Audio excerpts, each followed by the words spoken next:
God, gold, and glory. Three motives that launched ships, built empires, and changed the world forever. At Histoscript, we take what you need to know for your standards of learning and bring it to the screen with the people, moments, and twists that make it unforgettable. So hit subscribe, ring the bell, and keep watching, because every standard has a story, and we're here to tell it.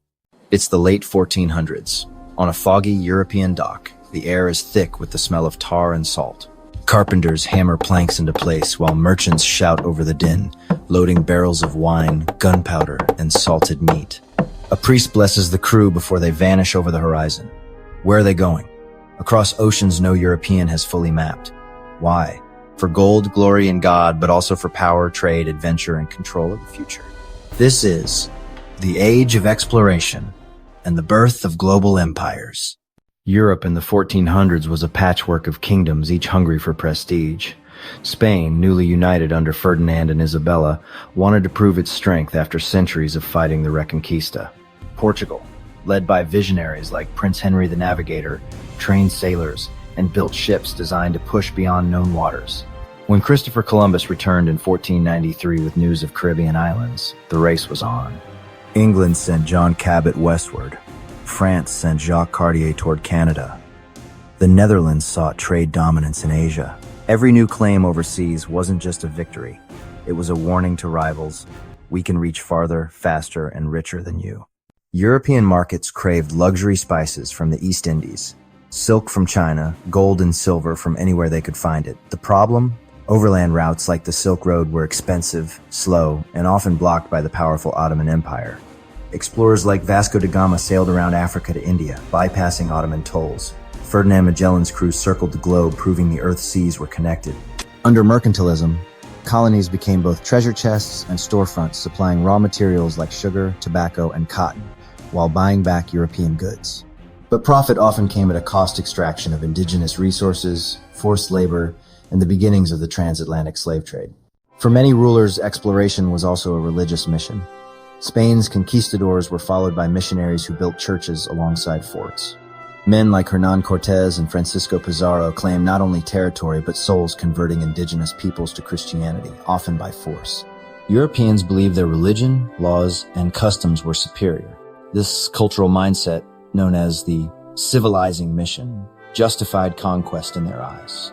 And for individual sailors, merchants, and even convicts, the promise of adventure, social climbing, or a fresh start overseas was irresistible. Exploration quickly gave way to colonization, permanent settlements backed by military force. In the Americas, Spanish colonies grew around mining and plantations, while England established tobacco farms in Virginia and Puritan towns in New England. France built fur trading posts along the St. Lawrence River, and the Dutch created bustling ports like New Amsterdam.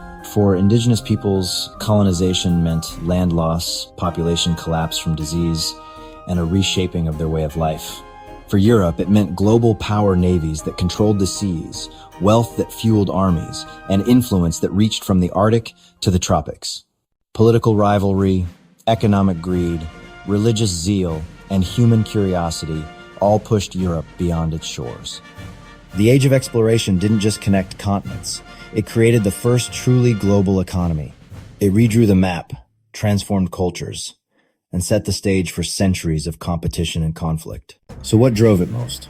Gold, glory, or God? Tell us in the comments, and subscribe to Histoscript so you don't miss the next chapter in world history. When Europeans set sail in the 15th and 16th centuries, their goals can be summed up in three words: gold, glory, and God. Gold, economic impact. Colonization was driven by the search for wealth, gold, silver, spices, and trade profits. This fueled mercantilism, where colonies supplied raw materials and served as markets for European goods. The economic hunger for gold built mines in the Americas, drove the spice trade in Asia, and expanded the slave trade in Africa. Glory, political impact. Rival European powers sought to expand their empires, claiming new lands to strengthen national prestige.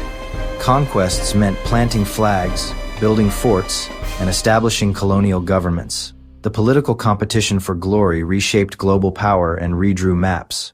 God, social, cultural impact. Missionaries traveled with explorers to spread Christianity. This transformed society, sometimes through voluntary conversion, other times through forced assimilation. In the Americas, Catholicism blended with indigenous and African traditions. In Africa and Asia, it mixed with or challenged existing faiths. Thanks for watching Histoscript.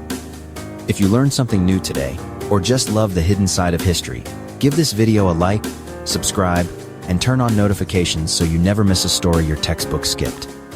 History isn't just dates, it's secrets, myths, and the strange truths behind it all.